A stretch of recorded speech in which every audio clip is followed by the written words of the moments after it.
वाल्मीकि रामायण के किष्किंधा कांड में सुग्रीव और अंगद राजा राजकुमार के रूप में अभिषिक्त हो गए। अपने किष्किंधा के राजमहल में गए। राम लक्ष्मण माल्यवान पर्वत की तरफ चले गए। बारिश का मौसम समाप्त हो चुका है। शरत काल आ चुका है, ऑटम सीजन। नियम के अनुसार या जो भी कमिटमेंट था उसके अनुसार सुग्रीव राजा बन जाएगा। वर्षा काल 4 महीने तक वो भी रेस्ट करेंगे। उसके बाद वो राम के हेल्प करने के लिए, सीता को ढूंढने के लिए लग पड़ेंगे। पर वर्षा काल बीत चुका है, शरत काल शुरू हो चुका है। अभी भी सुग्रीव अपने अंतःपुर में ही रानियों के साथ मस्ती में हैं। अब वो राजकाज प्रति भी ध्यान नहीं दे रहे। तो तब शास्त्रों के सिद्धांतों को अच्छी तरह समझने वाले, ध्यान से सुनिए, ये हनुमान जी के एडजेक्टिव है। धर्म और अधर्म की बारीकियों को जानने वाले, बातचीत की कला में निपुण विद्वान हनुमान, ये हनुमान के लिए जो एडजेक्टिव्स आते हैं। तो उन्होंने देखा कि वर्षा काल तो बीत चुका है, आकाश साफ हो चुका है, अब काले बादल नहीं है, छोटे छोटे बादल अब दिखाई देते हैं, बिजली ऑलमोस्ट चमकना बंद हो चुका है। वे सारे लक्षण शरत काल आने का और वर्षा काल जाने का आ चुका है। पर सुग्रीव अपने काम हो जाने के बाद, अर्थात राजा बन जाने के बाद, राजकार्य और धर्म कार्य, राजकार्य मतलब प्रजाओं को संभालना, और धर्म मतलब जो उनकी ड्यूटीज, बाकी ड्यूटीज हैं, वो सब कार्यों में अब उनका कोई इंटरेस्ट नहीं है। अब वो हमेशा अपने रानी अंतःपुर में युवती नारियों के साथ वो क्रीड़ा कर रहे हैं। और उनकी जो पत्नी रुमा और अभीष्ट और जो मनपसंद नारी तारा, इन दोनों को वो प्राप्त कर चुके हैं। बड़े भाई के मृत्यु के बाद तारा को भी सुग्रीव जी ने अपनी पत्नी बना लिया है। ऐसा नहीं कि कोई इलीगली बनाया है, वही उस समय का रूल रहा होगा कि जब एक भाई का डेथ हो जाता है तो उसकी जो पत्नी है, इंस्टेड ऑफ कि वो विधवा रहे, वो दूसरे भाई की पत्नी, दूसरा भाई उसको पत्नी के रूप में एक्सेप्ट कर लेता है। आज भी मेरे ख्याल से भारत में बहुत सारे राज्यों के कुछ एरिया में ये ट्रेडिशन है कि अगर भाभी विधवा हो जाती है, बड़े भाई की या छोटे भाई की, अगर उस खानदान में कोई भाई अनमैरिड है या उसकी पत्नी मर चुका है, तो वो उससे शादी कर लेते, क्योंकि आजकल एक विवाह का प्रचलन है। तो वो तभी करेगा जब वो खुद अनमैरिड हो या उसकी पत्नी नहीं हो। पर पहले तो ये सिंगल पत्नी का कोई था नहीं, कोई कितनी भी शादियां कर सकते थे। तो भाई अपनी, जो भी भाई की पत्नी को, अगर भाई का डेथ हो जाए तो वो विवाह कर लेते थे। तो सुग्रीव की अपनी पत्नी रुमा तो थी ही, धीरे धीरे तारा भी, वो भी उनकी पत्नी बन गई। और राजा होने के नाते महल में और भी बहुत युवती स्त्रियां हैं उनके साथ वो काम क्रीड़ा में इतनी ज्यादा मग्न हो चुका था कि अब इसको कोई होश हवास भी नहीं दुनिया में कुछ चल रहा है कि नहीं चल रहा है। सारा राजकार्य जो है, वो जो राज्य के मंत्री वगैरह हैं वो संभाल रहे हैं। अच्छी बात यह है कि सारे जो सचिव हैं, मंत्री हैं, वो सब समझदार हैं, विद्वान हैं, और सबसे बड़ी बात है विश्वासी, वफादार हैं राज्य के प्रति, इसीलिए सब कुछ ठीक ठाक चल पड़ता है। ये सब देख करके और ये सब सोच करके हनुमान मनी मन दुखी हुआ, और वो महाराज सुग्रीव के पास पहुंच करके सुग्रीव जी को समझाने की कोशिश की, कि कहा कि हे महाराज, अब प्लीज, अब 4 महीने बीत चुके हैं, अब आप बाहर निकलिए, राजकाज पर ध्यान दीजिए, और स्पेशली जो आपने रघुनंदन राम से जो आपने प्रॉमिस किया था उसको जरूर आप फुलफिल करिए। और वो क्या था कि बारिश के मौसम समाप्त होने पर सीता को ढूंढने के लिए आप जरूर प्रयास करेंगे।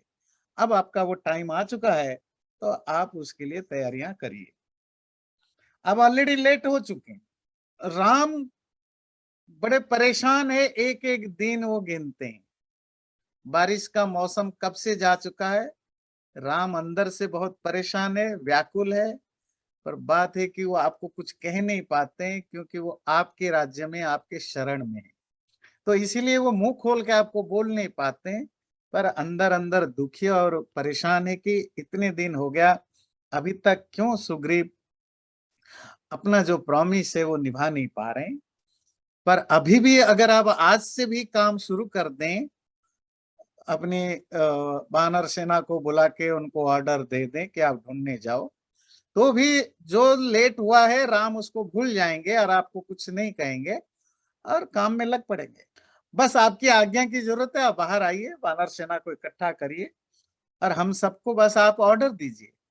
फिर आप देखेंगे हम वानर सेना जल, थल और आकाश, मतलब पानी के अंदर, ज़मीन पर या आकाश में, हम सब जगह मत डालेंगे सीता जी को ढूँढने के लिए।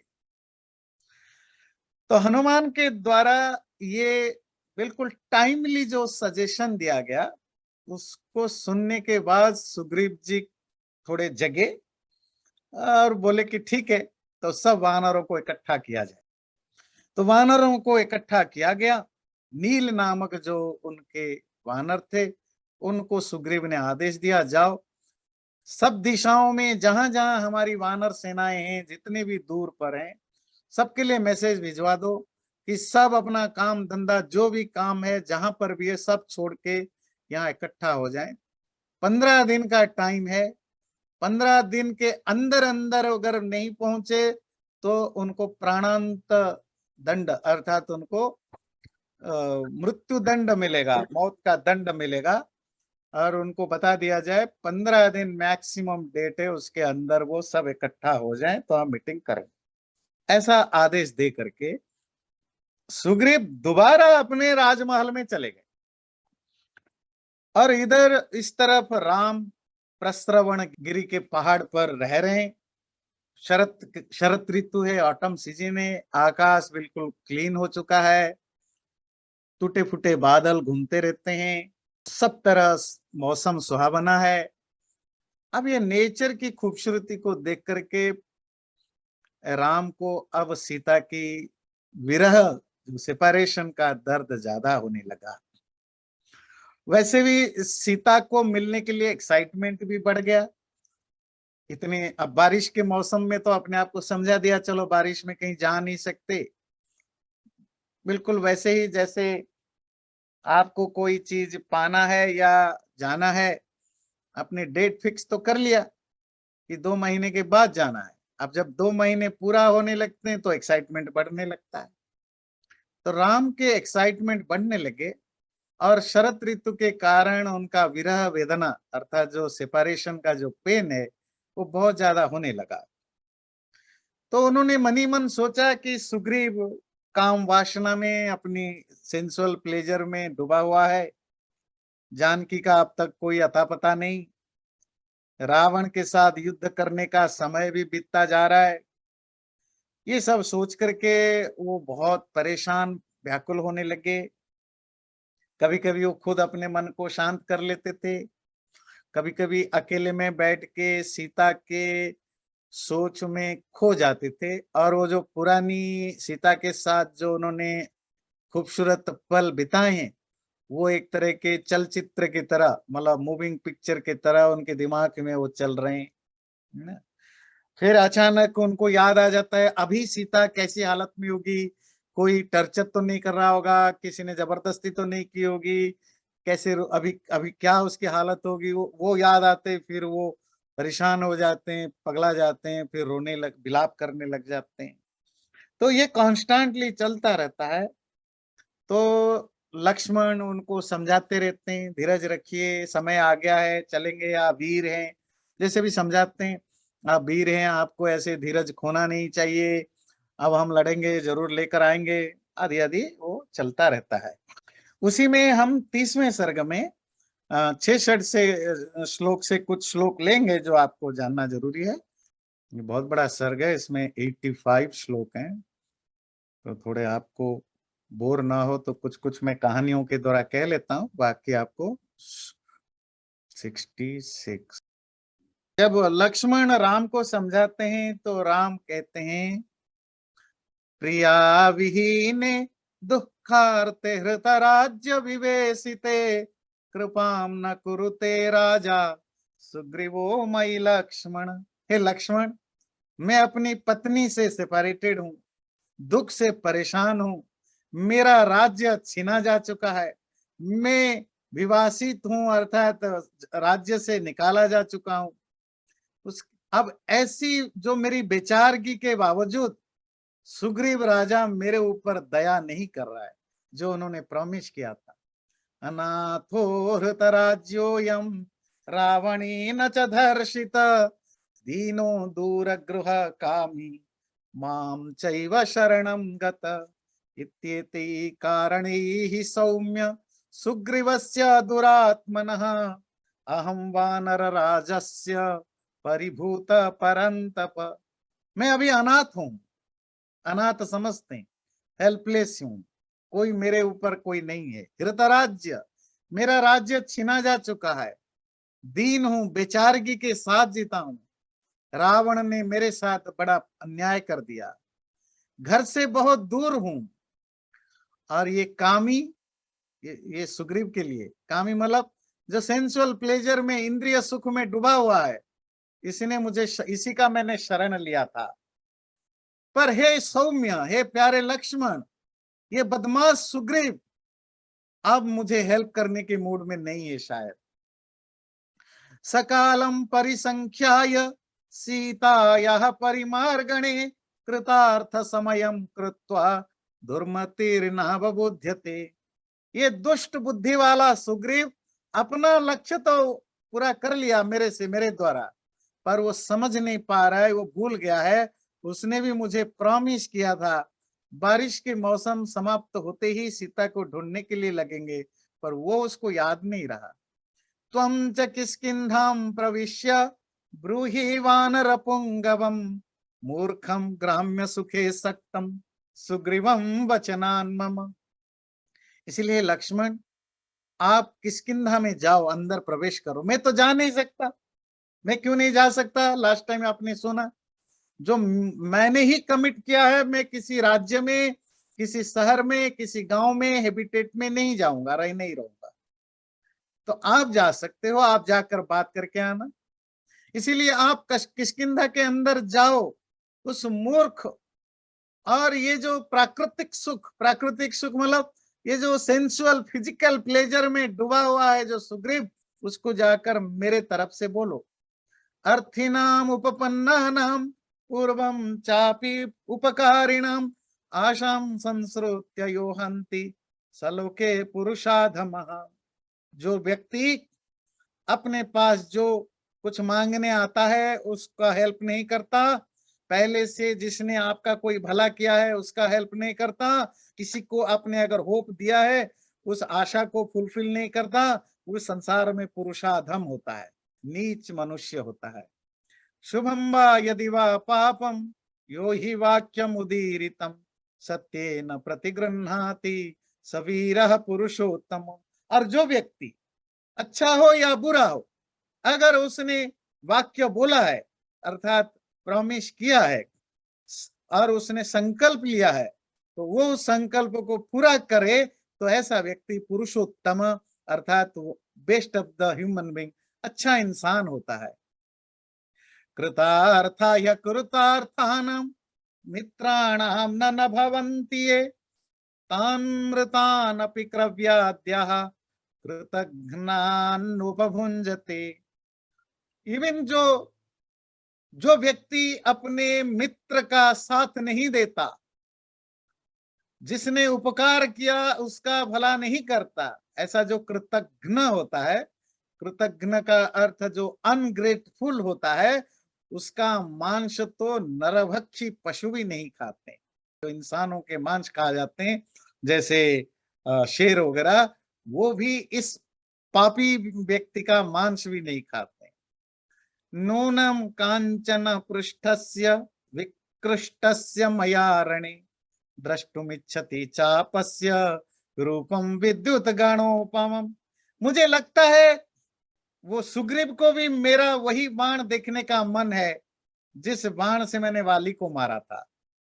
मतलब वो भी मरना चाहता है मेरे बाण से शायद। मतलब जब तक इसको भी ना मारो नहीं सुधरेगा। और वो मेरा बाण कैसा है, जो कांचन पृष्ठ, जो सोने का बना हुआ है, लड़ाई के मैदान में वो चमकती हुई बिजली की तरह जो दिखता है मेरा धनु और बाण, शायद वो उसी को देखना चाहता है दोबारा। अर्थात जब मैं धनु में बाण लगा के तानू उसके सीने पर, तब आकर के बोलेगा जी मैं आपका काम कर दूंगा। हाँ। घोरम जात निर्घोषम क्रुद्धस्य मम संयुगे, निर्घोषमिव वज्रस्य पुनः संश्रोतुमिच्छसि। और मुझे लगता है जब मैं धनु की प्रत्यंचा पर, वो जो डोरी है, उस डोरी पर जब मैं बाण को लगा के खींचूं, उस खींचने पर जो आवाज आता है लड़ाई में, शायद सुग्रीव को आवाज दोबारा सुनने को मन कर रहा है। एक बार तो सुना था जब उसकी भाई को मारा था, शायद अपने बारे में भी दोबारा सुनने को मन कर रहा है। काममेवंगतेप्यस्य परिज्ञाते पराक्रमे, त्वत्सहायस्य मे वीर न चिंतास्यान् नृपात्मज। हे राजकुमार लक्ष्मण, वो मेरी वीरता को अच्छी तरह जानता है और वो ये भी जानता है कि मैंने उसको मदद किया था जब उसकी जरूरत थी। उसके बावजूद अपनी काम वासना के कारण, सेंसुअल प्लेजर के फंसा होने के कारण वो ये सब भूल चुका है। यदर्थमयम आरंभ कृतः परपुरंजयः, समयं नाभिजानाति कृतार्थः प्लवगेश्वरः। हे शत्रुओं को जीतने वाले लक्ष्मण, मुझे लगता है ये वानर राज लक्ष्मण, वानर राज सुग्रीव अपनी गोल को, अपने लक्ष्य को पूरा करने के बाद मेरा जो मिशन है उसका मिशन तो पूरा हो गया। मेरे मिशन की जो इम्पोर्टेंस है, महत्व है, या तो वो समझ नहीं पा रहा है, वह भूल चुका है। वर्षा समय कालम तो प्रतिज्ञाय हरीश्वरः, व्यतीतांश चतुरो मासान विहरान नावबोध्यते। वानर राज हरीश्वर, हरि मतलब वानर है ना, हरि मतलब विष्णु भी है, हरि मतलब सूरज भी है, हरि मतलब वानर भी है, बंदर भी है। तो वानरों का राजा ईश्वर, राजा ध्यान रखिए, मैं बार बार बोलता हूँ, ईश्वर मतलब परमात्मा नहीं, ईश्वर मतलब राज शासन करने वाला। हरीश्वर वानरों का राजा सुग्रीव प्रॉमिस किया था, प्रतिज्ञा की थी, क्या? वर्षा समय तक, जब तक बारिश है 4 महीने तब तक। पर वो 4 महीने व्यतीत हो गया है, पर अभी भी वो बाहर नहीं निकल रहा है। सामात्य परिषद क्रीडन पानमेवोपसेवते, शोक दीनेषु नास्मासु सुग्रीवः कुरुते दया। देखिए राम की बेचारगी भी है, गुस्सा भी है। जब आप कुछ कर नहीं पाते हो, आपकी मजबूरी भी है, आप दोनों इमोशन से भरे रहते हो। बेचारगी भी है और अंदर गुस्सा भी है, मन करता है किसी को मार डालूं जिसने मेरा वो किया, पर आप कुछ कर नहीं सकते क्योंकि आप मजबूर हो सकता है आपसे ज्यादा पावरफुल हो या कोई और सिचुएशन हो। तो ये दोनों बेचारगी और गुस्सा, ये दोनों से भरा हुआ स्टेटमेंट देखिए राम के। वो अमात्य अपने सचिव, मंत्री और अपने राज्य के दूसरे लोगों के साथ शराब पीने में और इंद्रिय सुख करने में व्यस्त है। वो अस्मासु शोकादिनेशु, हमारे जैसे शोक से, दुख से परेशान व्यक्ति के प्रति सुग्रीव दया नहीं कर रहा है। मतलब राम लिटरली दया मांगते हैं सुग्रीव से। उच्यताम गच्छ सुग्रीव स्त्वया वत्स महाबल, मम रोषस्य यद्रूपम ब्रूयाश्चैवमिदं वचः। इसलिए हे वत्स, प्यारे लक्ष्मण, आप जाओ सुग्रीव के पास, जाकर के बताना कि मैं कितने गुस्से में हूं, और मेरे गुस्से को और मेरी परेशानी को उनको बताना न च संकुचितः पंथा येन वाली हतो गतः समये तिष्ठ सुग्रीव माँ वाली पथमन्वगा। और उनको ये बताना, जिस रास्ते में आकर राम ने वाली को मारा था वो रास्ता अभी बंद नहीं हुआ है। अर्थापत्ति समझ रहे हैं? जिस रास्ते से राम आकर वाली को मारा था वो रास्ता बंद नहीं हुआ है। इसीलिए है सुग्रीव, अपने जो समय, समय का मतलब टाइम नहीं, जो आपकी कमिटमेंट है उस कमिटमेंट पर खड़ा रहो, नहीं तो आप भी वाली के रास्ते पर आने की कोशिश मत करो, क्योंकि वो रास्ता अभी भी खुला पड़ा है। एक ये वर्णे वाली शरेण निहतो मया त्वाम तो सत्यादतिक्रांतम हनिष्यामि सबांधवम। वो तो अकेला वाली मरा था एक ही बाण से। अगर आप मेरे साथ ऐसे गद्दारी करोगे, जो आपने प्रॉमिस किया था नहीं पालोगे, तो मैं आपको अकेले नहीं मारूंगा, सबांधवम हनिष्यामि, पूरे खानदान के साथ मार डालूंगा। मेरा पारा चढ़ा हुआ है, मेरी पत्नी सीता को ढूंढने में हेल्प करो।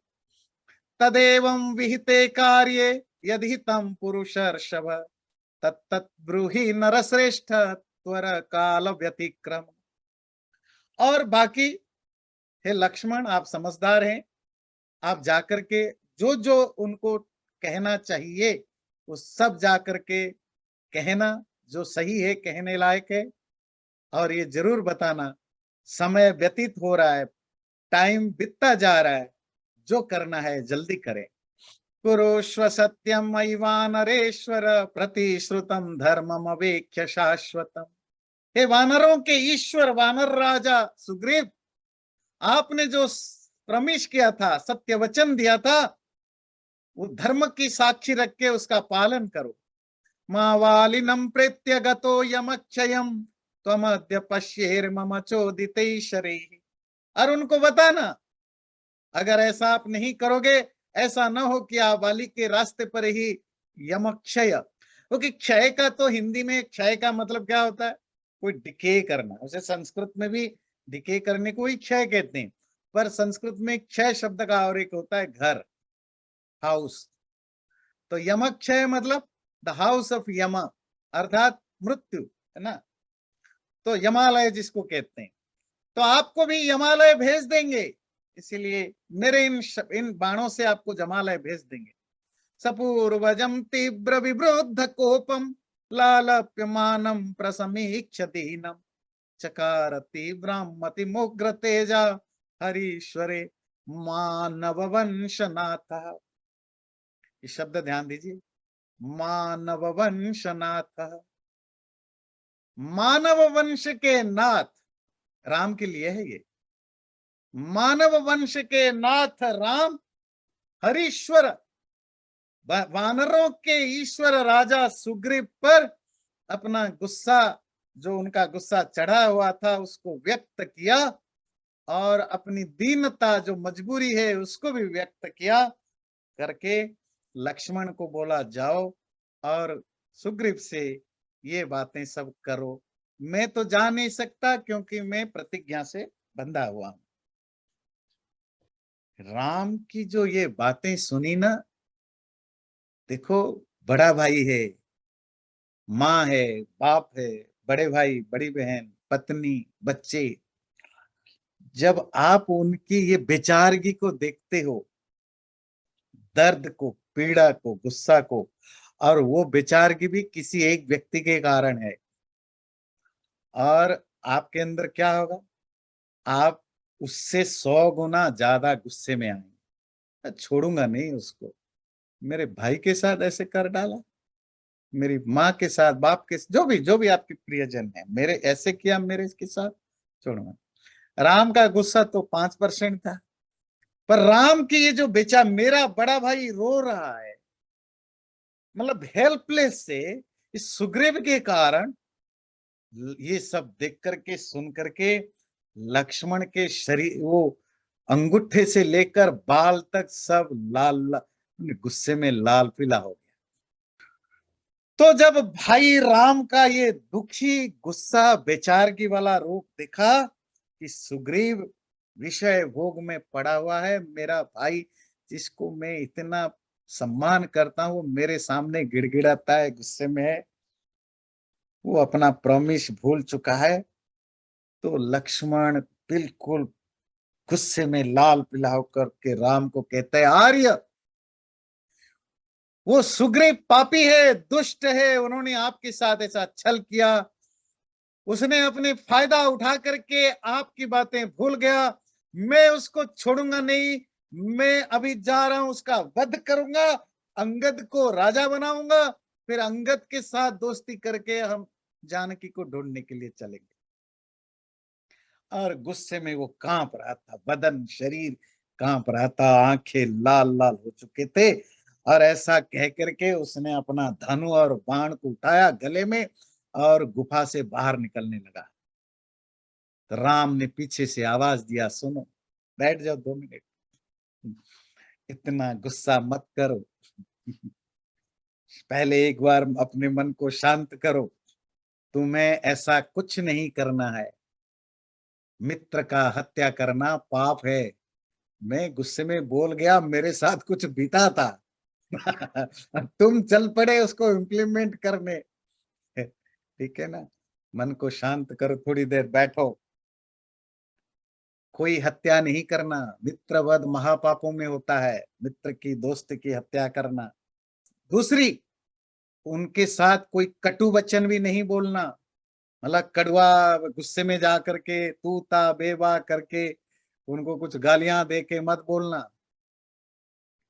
जो मेरा संदेश है बिल्कुल आराम से शांति से उनको ये संदेश देकर आना। राम ने लक्ष्मण को जब समझाया तो अग्रज मतलब बड़े भाई के समझाने पर लक्ष्मण ऊपर से थोड़ा शांत हुए, क्योंकि बड़े भाई के सामने तो शांत होना ही पड़ता है ना, बड़े भाई तो पिता समान है। पर अंदर से अभी भी वो तिलमिला रहे थे, गुस्से में पल पल हो रहे थे। और उन्होंने किष्किंधा की ओर चल पड़े, सुग्रीव के भवन की ओर। जब लक्ष्मण जिस तरह आ रहा था, पैरों को पटक पटक के, बड़ी बड़ी आंखें लाल लाल करके, शकल से आपकी बॉडी लैंग्वेज से पता लग जाता है ना आप कितने किस हालत में आ रहे हैं। तो बाकी जो वानर वहां आसपास थे, कर्मचारी थे, काम करने वाले या सिक्योरिटी काम करने वाले, जो भी वहां राज्य में थे, वो लक्ष्मण के इस रूप को देखकर वैसे ही घबराने लगे। क्यों घबराने लगे? क्योंकि वो देख चुके हैं उनके जो महाराज वाली के साथ इन्होंने क्या किया है इन दोनों भाइयों ने। ये तो उनको जानते भी नहीं थे, पर ये समझ में आ गया था कि ये इतने खतरनाक हैं, हमारे वाली जैसे महाराज जो रावण को भी पकड़ सकते हैं, इनको भी मार डाला है। वो वानर सब जब देखा गुस्से में लक्ष्मण दौड़ आ रहा है, तो कांपने लगे, इधर उधर भागने लगे। उनमें से कुछ वानर अंदर जाकर के राजमहल के अंदर सूचना दी।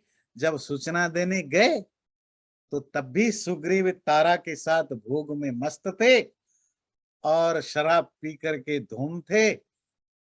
और वानर तो बोलते गए, महाराज महाराज लक्ष्मण गुस्से में, राम के भाई लक्ष्मण आए हैं, गुस्से में लाल पीले, जो भी बताना है बता रहे हैं।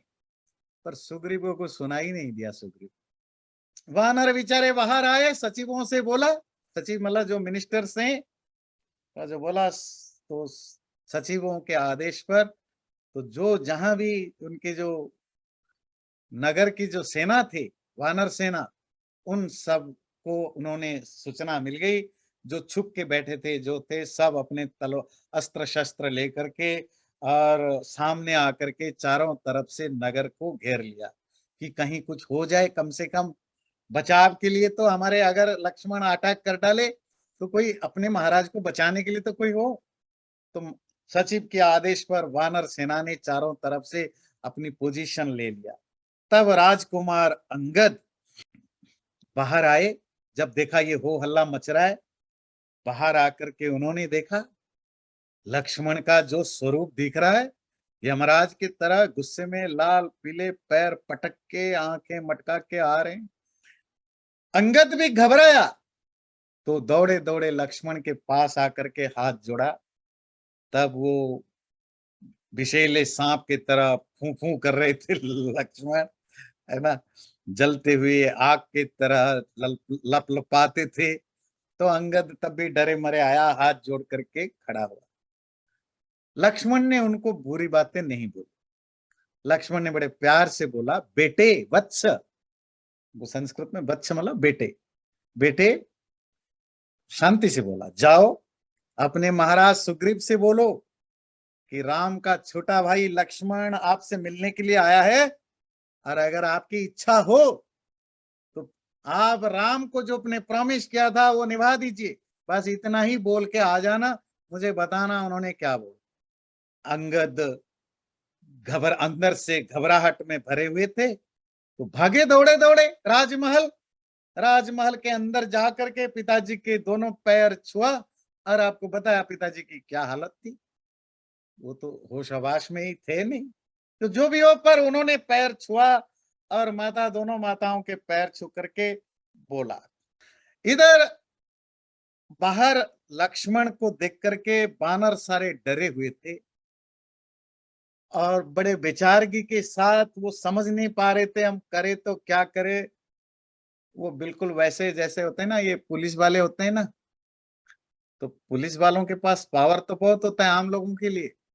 मतलब आप कोई बदमाशी करो, वो डंडा लेके दो चार आपको लगा देंगे। पर देखें किसी मिनिस्टर का बेटा आया है, चीफ मिनिस्टर का बेटा है, अब बदमाशी कर रहा है, ट्रैफिक का रेड लाइट तोड़ रहा है, अब पुलिस वालों की क्या हालत है। ना रोक सकते, ना उसको मना कर फाइन लगा सकते हैं, ना उसको जाने दे सकते हैं। उनको पता है कुछ बोले तो थप्पड़ मार देगा, नौकरी से जाएगा। तो वानरों की दुर्दशा वैसी थी। तो उन्होंने दूर दूर भाग करके डर के मारे जोर जोर से चिल्लाने लगे। तो इधर अंगद तो कह रहा था, तो सुग्रीव को कुछ सुनाई नहीं दे रहा। कुछ भी अंगद बोलता जाए, वो नशे में पड़े हुए थे। पर बाहर जब इतने सारे आवाज सुनाई देने लगे, वानरों की आवाज, रोने की, चिल्लाने की, तो सुग्रीव को थोड़ा होश आया, ये हो क्या रहा है, ये सब चिल्ला क्यों रहे हैं। तब सुग्रीव जब थोड़ी सी जगने लगा, तो उस समय जो और दो मंत्री अंगद के साथ पहुंच गए, उनका नाम था प्लक्ष और प्रभाव। प्लक्ष और प्रभाव नामक और दो मंत्री वहां पहुंचे। राजा को झकझोरा, उठाया नींद से। तो सुग्रीव जी उठे, तब जाकर के उन दोनों मंत्रियों ने सूचना दी कि महाराज, सत्य पर टिके रहने वाले महापराक्रमी राम, उन्हीं के कारण आपने राज्य जीता था, अपनी पत्नी को वापस पाया था। उन्हीं का भाई लक्ष्मण धनु बाण लेकर के गुस्से में आपके दरवाजे के सामने खड़े हैं। उनसे डर करके सारे बंदर, सारे वानर जोर जोर से चिल्ला रहे हैं, परेशान हैं। महाराज कुछ करिए। लक्ष्मण गुस्से से बहुत तिलमिला करके बैठे हैं, उनके आंखों से आग की लपटें निकल रही है, मानो जैसे सब कुछ जला डालेंगे आज आपको, आपके साथ। महाराज कुछ करिए, आप उठिए, जल्दी चलिए और जाकर के उनको शांत कराइए। और शांत कराने के लिए एक ही रास्ता है, आप खुद अपनी पत्नी और बच्चों के साथ जाइए, लक्ष्मण के चरणों में गिर करके हाथ जोड़ के माफी मांगिए, माफी मांगिए, बार बार मांगते रहिए जब तक वो शांत ना हो जाए। नहीं तो हमारे लिए बड़ा मुश्किल होगा जिंदा रहना। महाराज धर्मात्मा श्री राम जैसा कहते हैं वैसा कर डालिए। अगर लक्ष्मण कहे अभी चलो तो अभी चल पड़िए, क्योंकि उनके साथ शत्रुता करना अच्छी बात नहीं है। आपने जो वचन दिया था उसको आप निभाइए। यहीं पर आपकी 31वां सर्ग पूरा होता है। आगे की कहानी अगले बार रखेंगे।